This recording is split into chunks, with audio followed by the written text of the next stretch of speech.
सिर्फ एक ही दिन बचा है और 2 अप्रैल आने वाली है। 2 अप्रैल को क्या होने वाला है कि टैरिफ अनाउंस किए जाएंगे, जो कि ट्रम्प सरकार के द्वारा नए टैरिफ्स होंगे। और यहाँ पे जो अनसर्टेनिटी इंडेक्स है, knew all time high achieve कर चुकी है। बहुत ज़्यादा अनसर्टेनिटी हो चुकी है और ये आज तक ऐसा पहले कभी भी नहीं हुआ है। इससे पहले सिर्फ कोविड-19 के समय में ही हुआ था, जो कि 2020 में हुआ था, जब इतना ऊपर गया था अनसर्टेनिटी इंडेक्स। लेकिन उससे भी ज़्यादा अनसर्टेनिटी इंडेक्स अभी हम देख पा रहे हैं और ये सबसे बड़ा सिर्फ ट्रम्प की वजह से ही हो रहा है। मार्केट टोटली वॉलेटाइल चल रही है। आप देख सकते हो सारी जो क्रिप्टो मार्केट है डंप हो रही है, जो स्टॉक मार्केट से ये भी डंप में चल रही है। और इसका खासकर बड़ा इम्पैक्ट जो पड़ रहा है वो पाई जैसे कॉइन्स के ऊपर भी पड़ रहा है। तो यहाँ पे बात सिर्फ पाई की नहीं है। अगर हम अच्छे कॉइन्स की बात करें, जैसे कि पेपे कॉइन है, इथेरियम है, इन सभी के ऊपर, जैसे कि सोलाना कॉइन भी है, इनके ऊपर सभी के ऊपर इम्पैक्ट देखने को मिल रहा है। अगर आप कॉइन मार्केट कैप के ऊपर जाओगे तो यहाँ पे आपको सारे कॉइन्स दिख जाएंगे, सभी के सभी डंप में चल रहे हैं। तो मार्केट बहुत ज़्यादा अनसर्टेन है, बहुत ज़्यादा वॉलेटाइल है। तो यहाँ पे पाई का नेक्स्ट क्या हो सकता है, ये अब सब कुछ हम डिस्कस करने वाले हैं इस वीडियो में। और जिसमें बाइनेंस का भी मैं आपको दोबारा से बताने वाला हूँ कि बाइनेंस के ऊपर लिस्टिंग का क्या फाइनल सोल्यूशन निकल कर के आया, या फिर क्या फाइनल डिसीजन निकल के आया है। तो आसान भाषा में ये मान लो कि अभी जो सबसे ज़्यादा उम्मीद थी हमें यूएस गवर्नमेंट की तरफ से, ट्रम्प की गवर्नमेंट की तरफ से, कि यही एक ऐसा बड़ा रीज़न बनने वाला है जिससे सिर्फ क्रिप्टो मार्केट ही नहीं बल्कि सारी की सारी मार्केट्स ऊपर जाने वाली, चाहे वो रियल एस्टेट हो, स्टॉक मार्केट्स हो, किसी भी तरह की मार्केट हो। लेकिन इसका असर जो है वो उल्टा पड़ रहा है। आप देख सकते हो BTC $82,000 के आसपास अभी चल रहे हैं, जो एक समय पे $1,09,000 के आसपास गया था। अब टोटली मार्केट ऑपोजिट चल रही है। फियर एंड ग्रीड इंडेक्स देखते हैं तो ये भी दिख रहा है कि 24 के फियर में चल रहा है। एक्सट्रीम फियर की तरफ ये बढ़ रहे हैं। न्यूट्रल की तरफ थोड़ा बहुत गया था लेकिन फिर से ये नीचे आ चुके हैं। और बात सिर्फ यही एक दो बड़े कॉइन्स की नहीं है, बल्कि सारे के सारे ऑल्ट कॉइन्स हम देख पा रहे हैं, सभी ऑल्ट कॉइन्स अभी डंप में चल रहे हैं। और पाई आपको मैं पिछले एक हफ्ते 10 दिन से बता रहा था कि पाई कॉइन हमेशा टॉप मोस्ट लूजिंग कॉइन्स में से एक है। अभी भी 7 डेज का अगर हम देखते हैं तो यहाँ सबसे ज़्यादा लूजर्स में से पाई तीसरे नंबर पे चल रहा है। सबसे ऊपर पैनकेक है, दूसरे पे जुपिटर है, तीसरे पे पाई चल रहा है। तो बहुत बड़ा इम्पैक्ट हमें पाई के ऊपर दिख रहा है। मार्केट अभी बिल्कुल भी फेवरेबल नहीं है। अगर हम सिर्फ और सिर्फ पाई की ही बात करें तो पाई के लिए तो बहुत ही ऑपोजिट चल रही है, क्योंकि यहाँ पे आप देख सकते हो $3 हाई, ऑल टाइम हाई इसने बनाया। लेकिन उसके बाद कब से हम देख रहे हैं कि इसका प्राइस सिर्फ नीचे ही गिर रहा है, लगातार नीचे गिरता जा रहा है।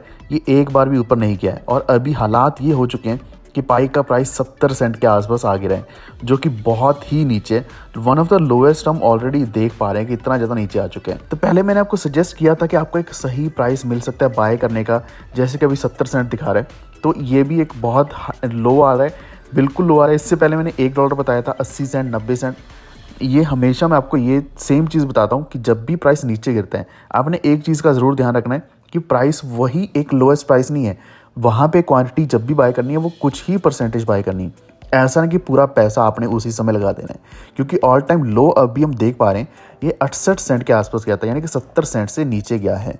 लेकिन और उससे भी ज़्यादा ऑल टाइम लो की अगर हम बात करें तो ये लगभग 61 सेंट के आसपास गया था, जो कि 20 फेब को गया था। तो जो सबसे ज़्यादा लोएस्ट पॉइंट है, यानी कि ऑल टाइम लो है, उससे तो अभी थोड़ा ऊपर ही चल रहा है, लगभग 16% ऊपर चल रहा है इसका प्राइस। अब यहाँ पे एक पॉइंट दोबारा बता देता हूँ, सबसे इंपॉर्टेंट पॉइंट, बाइनेंस के ऊपर पाई क्यों नहीं लिस्ट हुआ, क्योंकि यहाँ पे वोट टू लिस्ट तो आया। वोट टू लिस्ट में आपको पिछले वीडियोस में मैंने बताया था कि बनाना जैसे कॉइन, टूट जैसे कॉइन, ऐसे कॉइन्स को वहाँ पे वोटिंग करवाएगी लिस्टिंग के लिए, करवाना चाहिए नहीं करवाना चाहिए।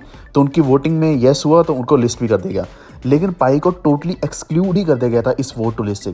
वोट टू लिस्ट से जब एक्सक्लूड ही कर दिया गया तो इसका कहाँ ही वोटिंग होती, ना तो वोटिंग हुई ना ही इसकी लिस्टिंग हुई, यानी कि इसके चांसेस बिल्कुल ज़ीरो के बराबर हो चुके हैं और अभी भी दिख रहे हैं, यानी कि बाइनेंस ने उसके बाद कुछ बोला ही नहीं है। दूसरा, अगर हम पॉजिटिव पॉइंट की बात करें तो वो ये कि जो पाई कॉइन का ETF, स्पॉट ETF लॉन्च होने जा रहा है, इसकी एप्लीकेशन फाइल करेगी। इससे पहले सोलाना, XRP, कार्डानो इनकी ETF एप्लीकेशंस फाइल करेगी थी। और सबसे बड़ी चीज़ ये कि पाई कॉइन भी एक US मेड ऑल्ट कॉइन है, जिसकी वजह से अब इसका भी एक ETF की एप्लीकेशन फाइल करेगी और ये भी लॉन्च जल्दी हो सकता है।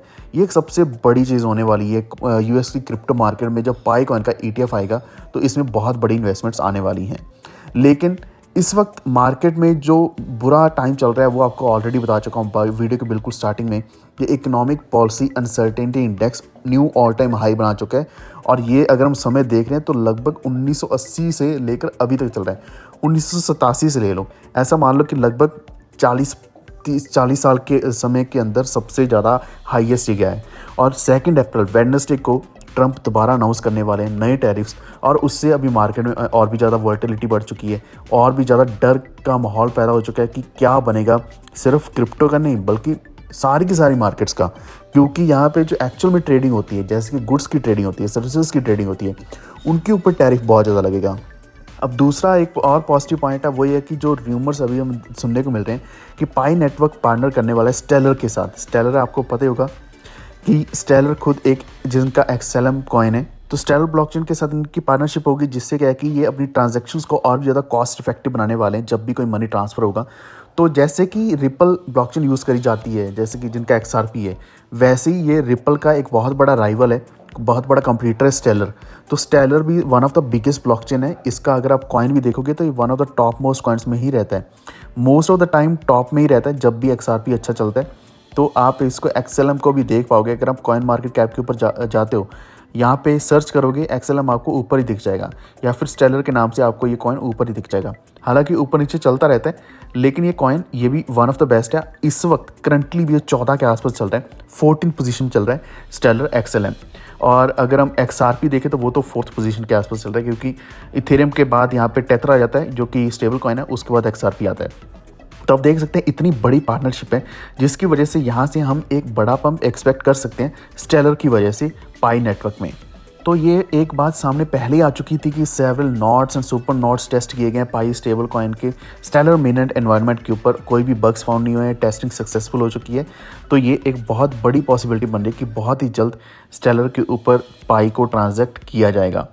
तो यही एक कारण है कि अभी पाई का प्राइस अभी भी बढ़ सकता है, लेकिन क्रिप्टो मार्केट जो रिएक्ट कर रही है करंट फंडामेंटल्स के हिसाब से वो टोटली ऑपोजिट है, टोटली नेगेटिव चलती है। इस वक्त कुछ भी पॉजिटिव हमें नहीं देखने को मिल रहा।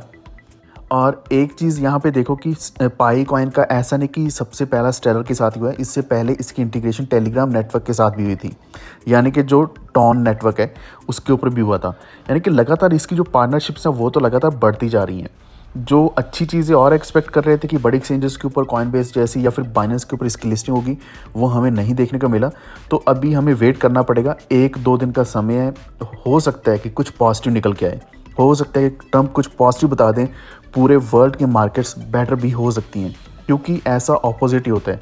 अभी डर का माहौल पैदा हुआ है, लेकिन हो सकता है कि कुछ ऑपोजिट ही हो जाए मार्केट में, क्योंकि ज़्यादातर जो है यहाँ पे बेयर्स स्ट्रॉन्ग है मार्केट में। उन्होंने ऑलरेडी यहाँ पे जो ट्रेड्स हैं शॉर्ट लगाए होंगे, लेकिन एक्चुअल में मार्केट ऑपोजिट रिएक्ट कर सकती है, जिससे क्या है कि प्राइस ऊपर जाना शुरू हो जाएंगे, बेयर्स को ज़्यादा लॉस होने वाला है, और जो लॉन्ग जिन्होंने किया होगा उनको एक्चुअल में प्रॉफिट होने वाले हैं। तो यही है पाई के बारे में कुछ बड़ी अपडेट्स, खास अपडेट्स। अगर आपको कोई भी डाउट है नीचे कमेंट ज़रूर करना, मैं आपके डाउट्स क्लियर करूंगा। और बहुत ही जल्द और भी कुछ ऐसी अपडेट्स हैं वीडियो से मैं आपके साथ शेयर करने वाला हूं। किस कॉइन के बारे में, किस टॉपिक के बारे में आपको वीडियो चाहिए, एनालिसिस चाहिए, नीचे कमेंट करना, मैं जल्दी लेकर आऊँगा। प्लीज़ इस वीडियो को लाइक एंड शेयर करते हुए हमारे चैनल को सब्सक्राइब करके बेल आइकन दबा लीजिए। Stay tuned, thank you.